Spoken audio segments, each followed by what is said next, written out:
귀한 찬양 하나님께서 기뻐 받으시고 우리에게도 큰 은혜가 된 줄 믿습니다. 이 땅에 있는 우리 그리스도인의 삶의 현장은 다 다릅니다. 여기 계신 분들이나 가정에 예배하는 분들도 다 다른 현장에 우리가 살고 있습니다. 이 가사를 쓴 보네포 목사님은 젊은 목사님이십니다. 신학자요, 목회자셨는데 히틀러 암살 계획에 동참한 관계로 어쨌든 체포가 되어서 감옥 속에서 이 가사를 쓰신 겁니다. 글쎄 한번 들으셔서 어떠실지 잘 모르겠지만 제가 다음 주에는 우리 1부에서 찬양한 곡을 제가 가사를 넣어드릴 거고, 그 다음 주는 이 가사를 제가 이제 주부에 한번 기록할 텐데요. 이제 순교 처형을 앞둔 시점이잖아요. 젊은 목사님이에요.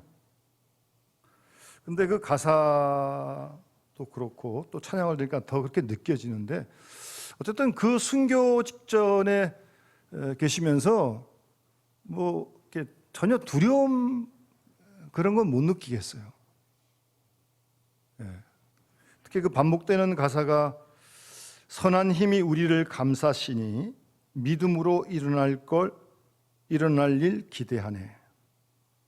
곧 처형을 당하실 텐데, 그 다음 그 언제나 우리와 함께 계셔 하루 또 하루가 늘 새롭다.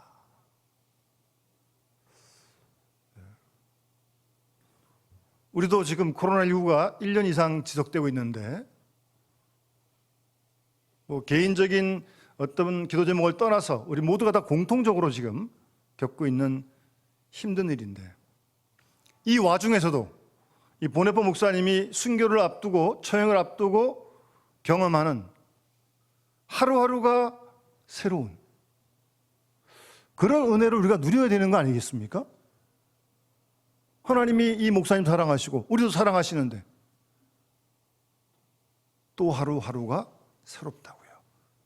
주님의 선한 힘이 함께해서 우리를 도우실 줄을 믿고요. 그게 믿음입니다. 그게 신앙입니다. 우리가 그런 믿음으로 다시 또 무장을 하고 이번 한 주간 또 5월 한 달 어려움 중에도 낙심하지 않고 개인적으로 힘든 일도 있지만 이런 주님의 선한 도우심을 힘입고 하루하루 새로운 또 하루를 살아가는 그런 은혜가 우리 모든 믿음의 식구들에게 함께 할 수 있기를 간절히 소원합니다. 여러분, 우리 교회 문을 나가시면 오른쪽에 이제 화단이 있는데 거기 주목나무가 있습니다. 우리 서택에서 교회로 들어오는 거기도 조그만 나무가 한 그루 서 있는데 한번 가다가 한번 보세요.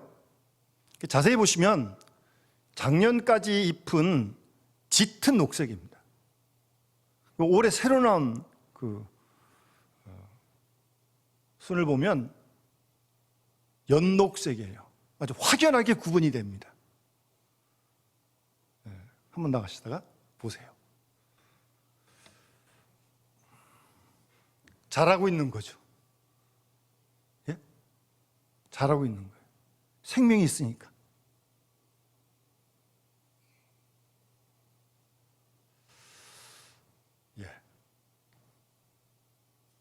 자라고 있어요. 제가 그런 생각이 들더라고요. 물끄러미 바라보면서, 물론 생명이라고 하는 것, 식물의 생명이고 우리는 우리의 생명이 있는 거고, 그런데 저 주목은 코로나19랑 아무런 관계가 없어요. 그런 면에서 보면 훨씬 우리보다 강한 것 같아요. 우리 이 마스크를 지금 쓴 지가 1년이 넘는데, 저는 설교할 때 쓰는 마스크하고 그냥 쓰는 마스크하고 다릅니다. 두 가지를 들고 다니고 있어요, 지금.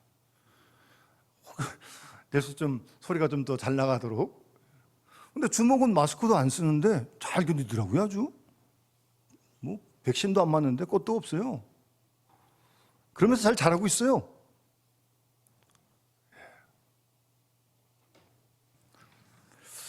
성경에 보면 생명이란 단어가 아주 많이 나옵니다. 예? 생명이란 단어.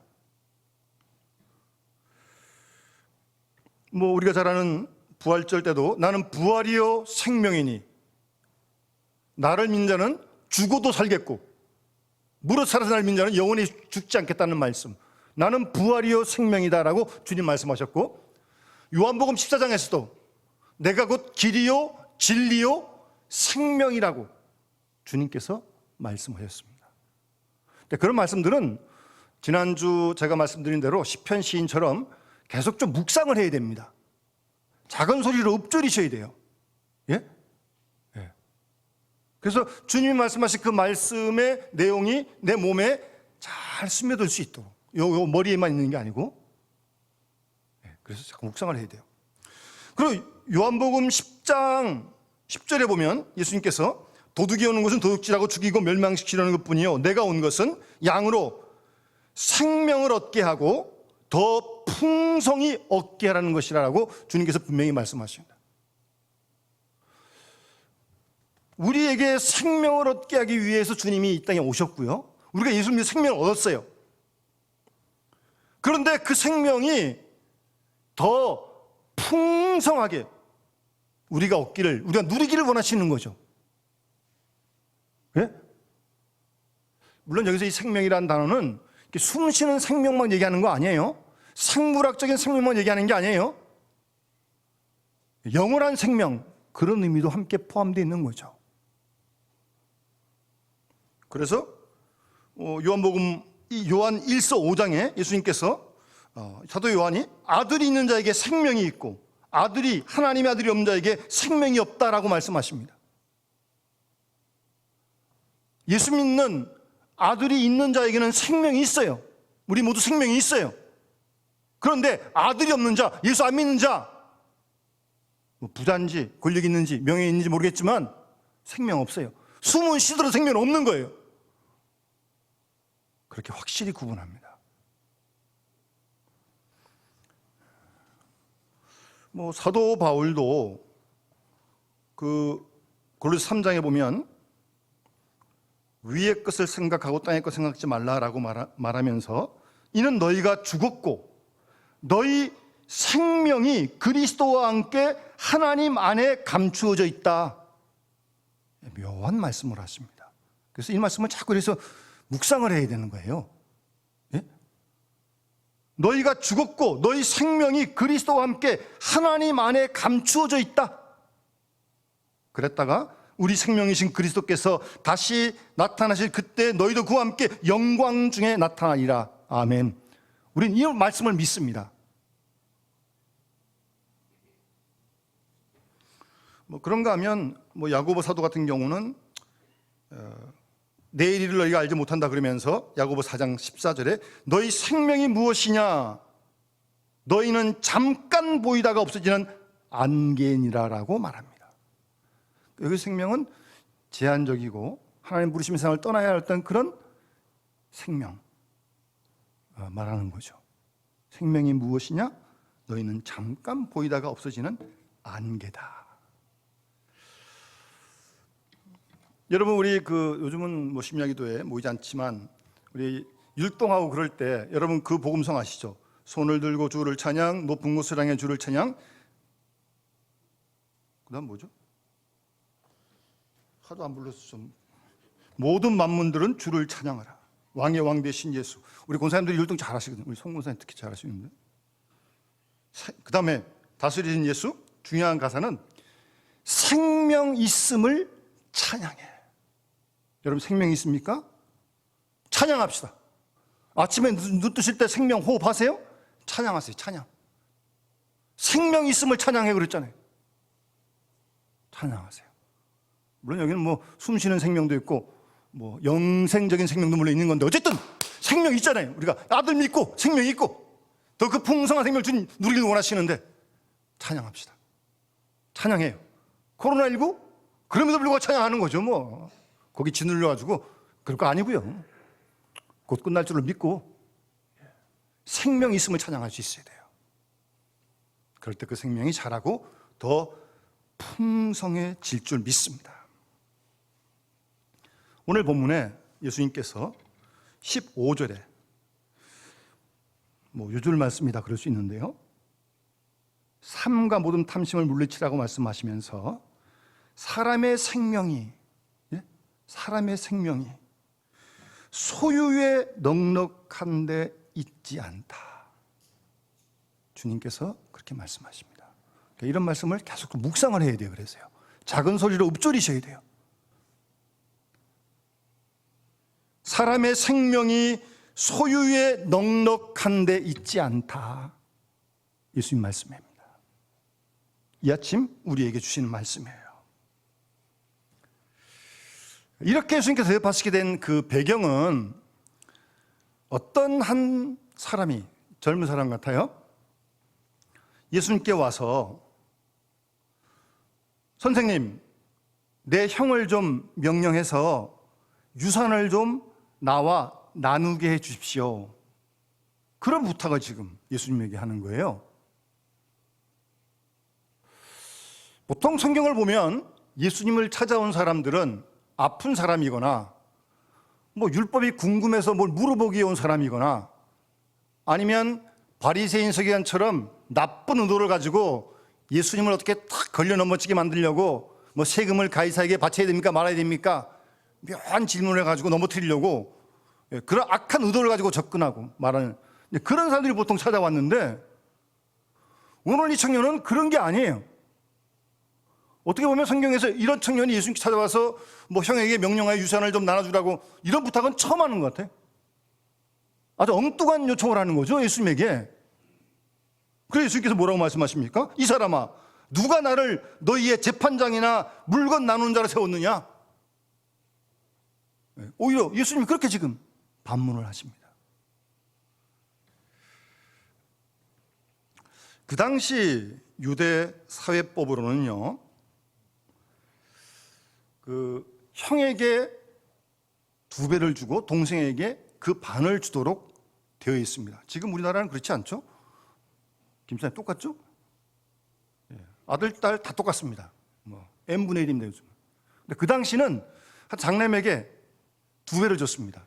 왜냐하면 부모님을 모시기 때문에 그래요.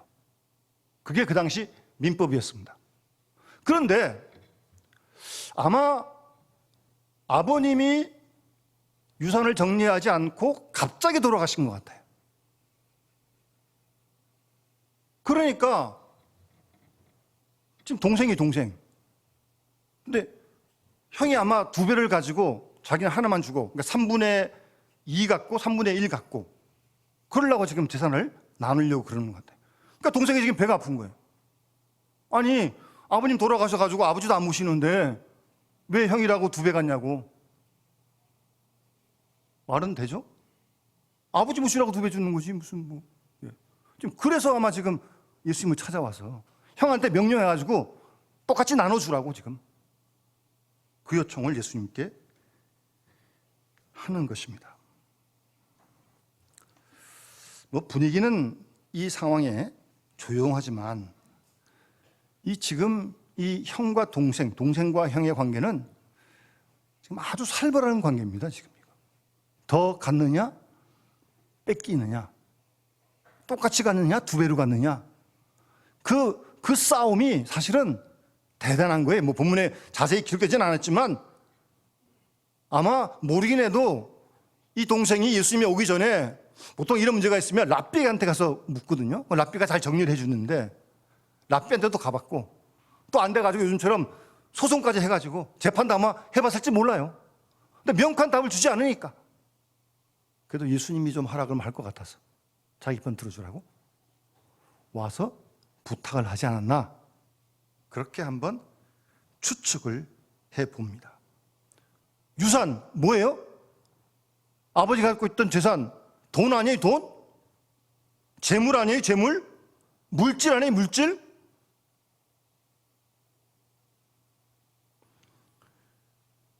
돈, 물질, 재물 문제인데 거기에다가 지나치게 집착하고 완전 목숨 거는 거죠. 그러다 보니까 형제 간의 우애 전혀 없습니다.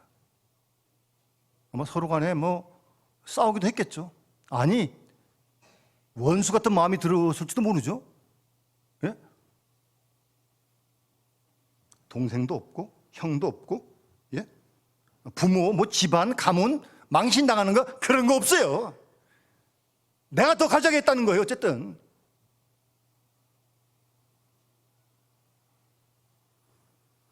재물에 대한 욕심에 눈이 멀었습니다. 부모, 형제, 이웃, 가문 안중에 전혀 없습니다. 지금 그런 상황이 사실 이 상황이. 재물과 소유, 돈, 거기에 노예가 되어 있는 그런 모습입니다. 지금 창피한 내 노릇이죠. 추한 거죠, 추한 거죠. 그런데 이런 일이 그때만 있었습니까? 오늘날은 없습니까? 오늘날도 이 상속권 때문에 이 형제 간에 부모 자식 간에도 그러더라고요. 요새 싸우고 재산 소송하고 무섭습니다. 예?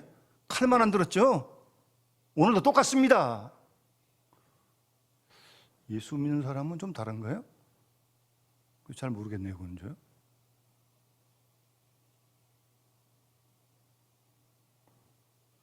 자기 이익밖에 몰라요. 형, 동생, 남 생각 손톱만큼도 안 합니다. 철저하게 아주 이 돈의 소유의 노예가 된 그런 모습입니다. 아마 그래서 오늘 우리 사회도 이렇게 혼탁하고 복잡한 사회화 되지 않았나 그런 생각도 해봅니다.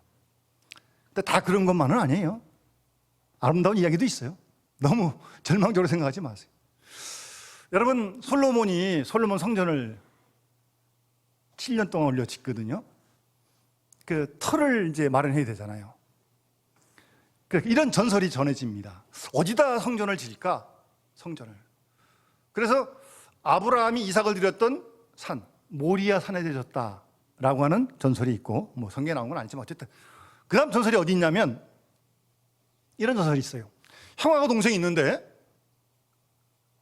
형은 일찍 결혼했고 자녀도 많고 동생은 아직 결혼 못했어요. 아버지가 갑자기 돌아가셨어요. 두 형제가 열심히 농사를 져가지고 많은 곡식을 거둬들였습니다.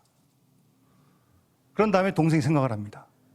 형은 가족도 많은데 좀 모자랄 거야.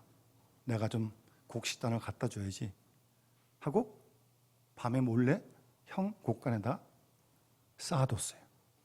형은 이 동생은 아직 결혼도 안 했는데 혼자인데 곡식 잘 모아둬야 돈도 모아야 결혼도 할 텐데 근데 보이는 데 주니까 안 받는다 그러니까 몰래 줘야겠다 하고 형도 또 곡식볕단을 한참 져다가 동생 창고에 갖다 놓습니다. 밤새. 그 아침이 돼서 딱 보니까 분명히 자기가 갖고 갔는데 똑같이 채워져 있거든요. 이거 어떻게 됐지? 이상하다. 그러면서 그날 밤에도 똑같이 또 형은 그런 생각을 하고 동생한테 갖다 주고 동생은 형 생각해서 갖다 주다가 탁 만났어요. 밤중에 깜짝 놀랐어요. 웬일이냐고. 그래서 형이 야 너는 혼자인데 장가도 가야 되는데 모자라지 않냐? 잘 모아둬. 그렇게 써. 그런 마음에 내가 갖다 줬다. 근데 동생은 또 형 식구도 많은데 그거 가지고 되겠냐고. 난 혼자인데. 그런 얘기를 서로 하면서 형과 동생이 껴안고 엉엉 울었다고 부릅니다. 그래서 이게 아름다워가지고 솔로몬이 고토에다가 솔로몬 성전을 지었다라고 하는 전설이 전해집니다. 이런 아름다운 얘기도 있죠. 그런데 이 본문의 형 동생처럼 돈 가지고 재물 가지고 소유 가지고 물질 가지고 철천지 원수가 된 경우도 많이 있습니다. 실제로.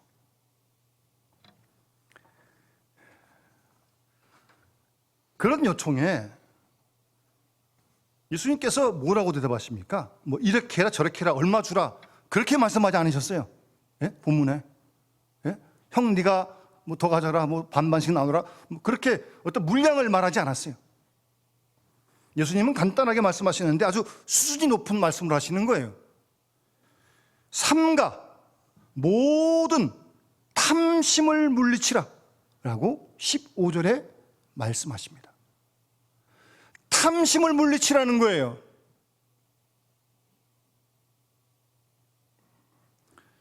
여러분, 탐심을 제거하지 않는 한 아무리 공평하게 준다고 그들이 다 만족하겠습니까?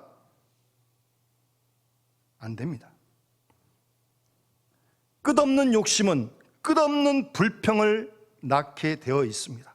그러니까 탐심을 버리는 길 밖에는 이 형제간의 문제를 해결할 수 있는 길이 없다는 말씀입니다. 탐심이 뭡니까? 탐심. 그 헬라어 원어를 글자로 풀면 이런 뜻입니다. 더 많이 가지고자 하는 마음입니다. 근데 필요해서 더 많이 갖는 게 아니라 분수에 넘치도록 더 가지고자 하는 그것이 탐욕입니다.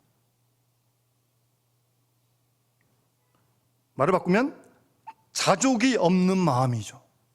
디모데 전서 6장 6절 말씀에도 자족하는 마음이 있으면 경건은 큰 이익이 된다고 말씀하지 않았습니까?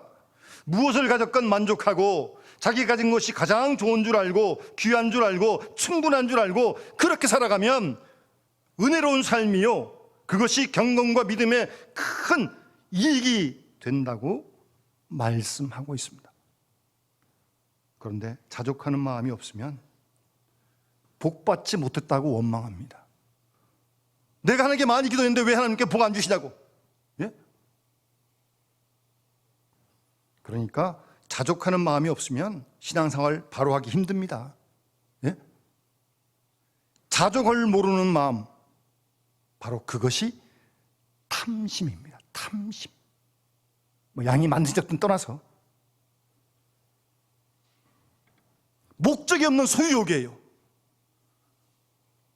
무엇 때문에 더 가져야 한다는 그런 목적이 없어요. 그냥 무조건 그냥 갖고 싶은 거예요. 사람이 가지는 데는 한도가 있는 거 아닙니까? 근데 그런 거 없고 무잔정, 그냥 무진장 그냥 무한정 갖고 싶다는 게 무조건 다 쓰지도 못하면서 말입니다. 그게 탐욕입니다. 탐심을 물리치라고요. 여러분, 우리가 가지고 있는 이 소유, 물질, 재물, 뭐 돈, 원래는 그 소유에는요 사회성이라는 게 원래 있는 겁니다.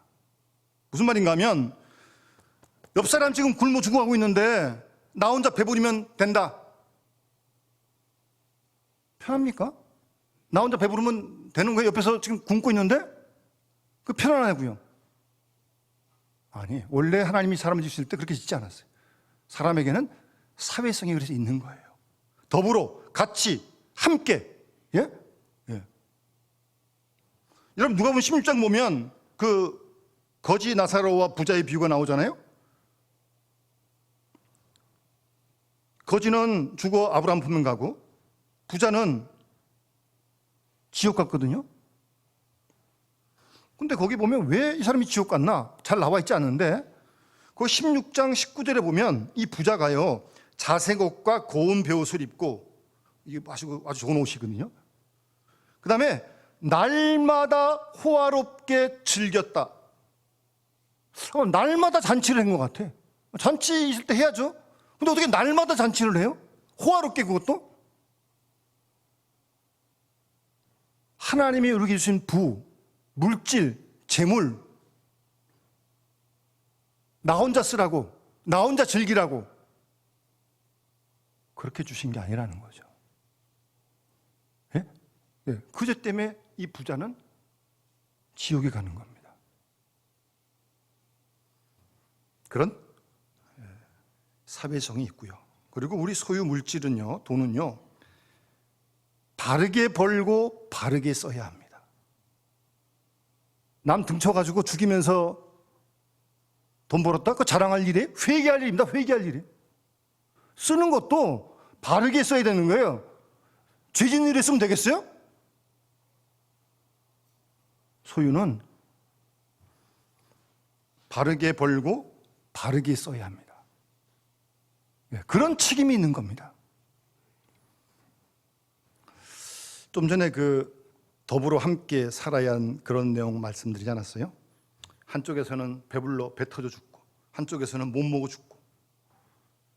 이거 참 아주 극단에. 여러분 요즘도 뉴스에 보면요, 뭐 아프리카 갈 것도 없어요. 우리나라도요, 요새 학교에 애들 잘 안 가거든요. 한 이틀 사흘밖에 안 가거든요.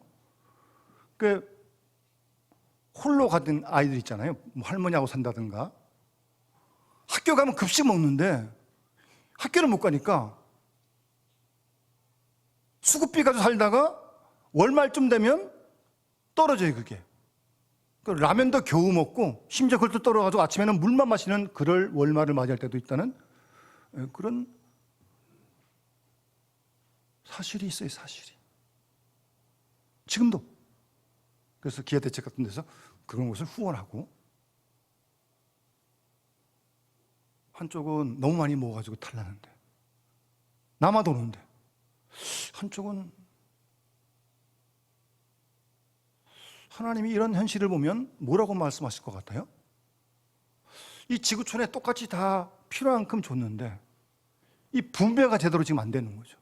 한쪽은 너무 갖고 있고 남는데도 안 주고, 한쪽은 없어가지고 지금 배굶고.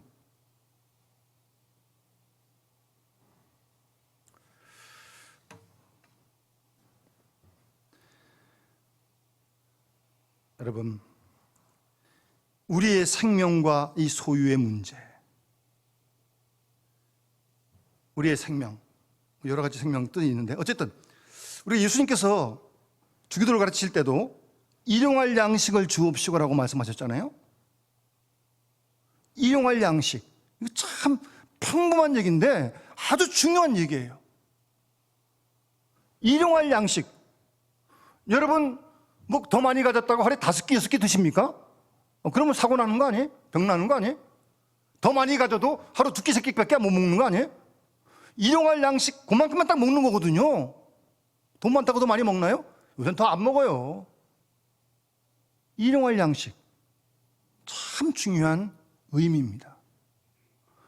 하나님이 이스라엘을 애굽에서 구원해서 광야 40년을 지나게 하시는데 40년 동안 하루도 그러지 않고 만나와 메추라기를 꼭 하루치씩 주십니다. 여러분, 거기에 상당히 신학적인 중요한 의미가 있는 겁니다. 이틀치 주일 전에만 딱 주시고요, 절대 더 안 주십니다. 그날 필요한 만큼만 주십니다. 그게 하나님이 우리에게 정하신 한계입니다. 한계. 더 못 먹는다니까요. 먹을 수가 있어야죠.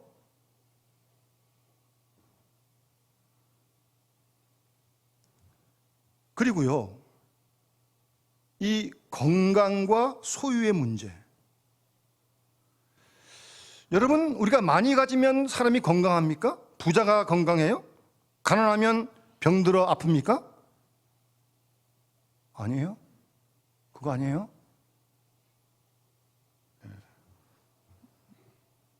건강과 소유, 별개의 문제입니다. 예? 별개의 문제예요. 더 많이 가졌다고 건강하느냐, 정비를 하느냐? 그렇지 않습니다. 잘 보세요. 그리고 이 소유와 수명, 많이 가지면 오래 삽니까?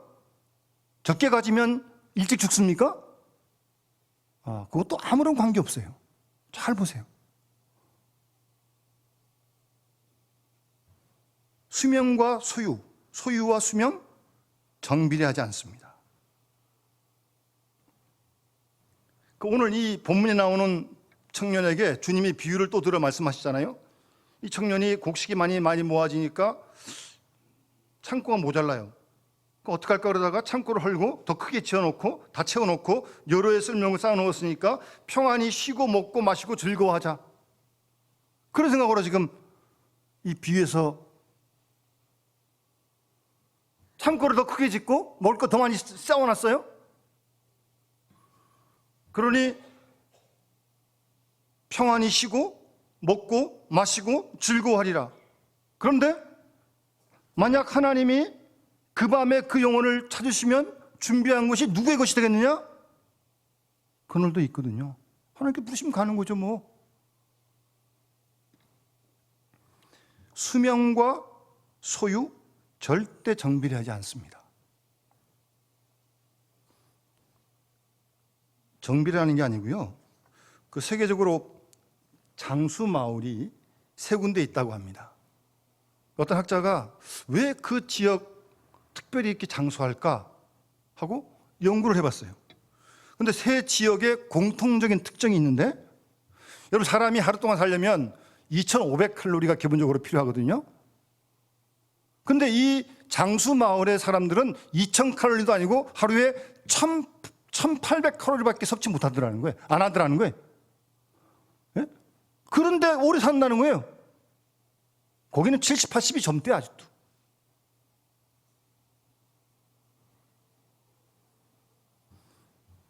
수명과 건강 관계없고요. 그리고 건강과 소유 아무런 관계없습니다. 더 나아가 행복? 우리가 더 많이 가지면 행복하겠다고 생각을 하는데 아니에요. 행복은 성적순도 아니고요. 더 많이 가졌다고 더 행복하냐? 아니, 그 별도의 문제, 그것도. 예? 더 많이 가지면 편리할지 모르겠죠. 그렇다고 더 많이 가졌다고 평안한 건 아니에요. 그럼 뭐 안 가진 사람, 못 가진 사람은 안 평안해요? 그렇지 않아요. 제가 언제 말씀드렸잖아요. 그 부탄이라는 나라, 그 네팔 옆에 조그만 나라 있거든요. 아주 작아가지고 뭐 여행객도 딱 정해서 받아요, 그 나라에서. 이 숫자를. 그러니까 언제 한번 현지인들 생활하는 그런 내용이 EBS 나온 적이 있었는데, 이게 아주 60년대, 우리나라 60년대 뭐 아주 70년대, 아주 못 살죠. 불편하고. 그런데요, 하나같이 얼굴이 얼마나 밝은지. 행복지수 1위에 거기가. 많이 가져야 행복하다고요? 아니에요. 그렇지 않아요. 하나님 공평하십니다. 못 가지면 불행합니까? 그렇지 않아요. 부하면 건강하고 부하면 장수하고 부하면 행복할 것이라고 착각하지 말아야 합니다. 소유와 생명, 생명과 소유 아무런 관계없습니다. 그래서 우리는 일용할 양식에 만족할 마음을 가져야 합니다. 일용할 양식. 농사를 져도 뭐 몇 년 질러가지고 그 다음에 농사 안 짓습니까? 농사는 매년 짓는 거지, 매년. 그에 걷어가서 먹고 그 다음에 또 거두고. 예? 그래서 디모데전서 6장 8절 말씀에 먹을 거 입을 거 있으면 족한 줄로 알 것이다. 제가 자세히 조사하지는 않았지만 여기 계신 분들은 대부분 그래도 먹고 드시는 건 다, 입는 건 다 입으시는 것 같은데. 예? 그러시면 족한 줄로 알 것이다. 그렇게 말씀합니다. 하나님께서 일용할 양식 계속 주실 것입니다. 이러한 만큼. 그리고 여러분, 우리가 뭘 가진다, 뭐 부동산인지 재물이든지 은행에 넣어두든지 뭐, 그거 어떻게 될 건 줄 알아요? 등기부 등본 또 보면 알 수 있죠. 집을 뭐 아파트를 뭐 지고 다니겠어요? 그리고요, 어떤 집에 갔더니 최첨단 무슨 기계가 있어요. 요새 뭐 기계들 좋잖아요. 막 자랑을 해요. 이런 기능이 있다고. 근데 쓸 줄 아냐? 그랬더니 자기 모르는데. 사용도 못하는 거 뭐 좋은 최첨단 기구 있으면 뭐합니까? 자기 거 아니에요, 그거는. 자기가 사다 놓은 거지, 그냥. 쓸 줄도 모르는데? 그게 무슨 자기 거예요, 그게? 쳐다만 보는 거지. 그리고요, 우리에게 행복을 주는 것만큼만 그 소유가 내 겁니다. 어떤 사람은요, 예를 들어서 돈을 10만 원만 가지면 잘 관리하는데 한 20만 원쯤 가졌다. 그러면 이거 누가 와서 뺏어가지 않을까? 걱정이 드는 거예요. 근심이 드는 거예요. 잊어버리지 않을까? 그때부터는 그 자기 거 아닙니다. 내 소유 아닙니다. 근심하고 있는데요? 내 소유 아니에요. 근심 없이 자유할 수 있어야 그것이 진정 내 겁니다. 자유한 마음으로 다스릴 수 있을 때 그것이 내 거란 말씀이에요. 그리고 소유 때문에, 물질 때문에 교만해지면 그것도 내 거 아닙니다. 겸손할 때까지, 말을 바꾸면 물질의 노예됨이 없이 자유롭게 쓸 수 있을 그 정도까지만 내 거예요. 그 정도를 넘어서는 순간부터 내 게 아니라 물질의 노예가 되는 거예요. 물질의 노예가 되는 거예요. 그러면 그때부터 물질, 소유, 내 거 아닙니다. 우리는 그 한계를 잘 알아야 합니다. 그래서 예수님께서 사람의 생명이 그 소유에 넉넉한 데 있지 않다고요. 주님이 그 말씀 하시는 겁니다. 우리의 생명은 도덕성에 있고 영성에 있고 믿음에 있고 경건에 있는 것입니다. 생명은 결코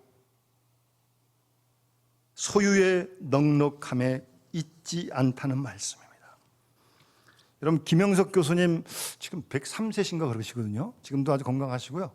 뭐 강연도 하러 다니시고, 교회도 뭐 간증도 하시고 그러시는데, 100세 인생인가 뭐 그런 책도 얼마 전에 쓰지 않으셨어요? 그 교수님 글에 이런 글이 있어요. 먼 길을 떠나는 사람은 많은 짐을 갖지 않는다. 높은 정상에 오르기 위해서는 무거운 것들은 산 아래에 남겨두는 법이다. 정신적 가치와 인격의 숭고함을 위해서는 소유의 노예가 되어서는 안 된다. 소유는 베풀기 위해 주어진 것이지 즐기기 위해 주어진 것이 아니다. 라고 그렇게 말씀하셨습니다. 제가 젊을 때 읽었던 책 중에 소유냐 존재냐라고 하는 사회심리학자인 에릭 프롬이 쓴 유명한 책이 있습니다. 한번 지금이라도 좋은 양서니까요. 한번 보시면 도움이 될 겁니다. 에릭 프롬은 거기서 인간을 소유형 인간과 존재형 인간으로 그렇게 구분을 해서 설명을 합니다. 그러니까 소유형 인간은 어떻게든 뭐지 더 가지려고, 오늘 본문처럼 욕심, 뭐 유산, 형, 동생, 그런 거 아는 거는 무조건 더 가져야 돼. 소유형 인간이 한도 끝도 없죠. 더 가지면 더 가지고, 목마르고 더 목마르고, 욕심이 뭐 끝도 없는 거 아니에요. 탐심을 물리치려고 그러는 거 아니에요. 그런가 하면 존재형의 인간이 있는 거예요. 존재형. 소유형의 정반대입니다. 뭐 거기서는 그렇게 설명하지 않지만 저는 그렇게 받아들이죠. 예수님 말씀처럼 일용할 양식을 구하고 일용할 곳에 만족하고 하루하루 생명 있음을 찬양하고, 또 하나님께서 많은 복을 주시면 이게 왜 나한테 주셨을까? 어디에 쓰라고 주셨을까? 눈을 들어 주위를 살피고 필요한 이웃들에게 손을 펴고, 그렇게 살다가 하나님께 부르시면 그냥 홀가분하게 가는 거죠. 네?